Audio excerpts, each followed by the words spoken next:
Men bir qizni sevib qoldim. U meni tanimaydi. Uni oldiga borib, ko'nglini olishim, kayfiyatini ko'tarishim, sevishimni izhor qilishim va uning sevgisini qozonishim mumkin. Va bu yo'l orqali men unga uylanish qarorimni sotdim. Bu hech qanday yolg'on gapirish, o'rash, aldash emas.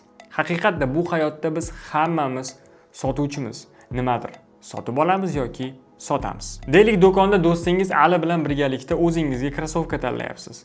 U qizil rangdagi yaxshi dedi. Sizga bo'lsa qora rangingiz ko'proq yoqayapti. Ammo oxir-oqibat siz o'sha qizil rangdagi krossovkani sotib oladigan bo'lsangiz, Ali yaxshi sotuvchi.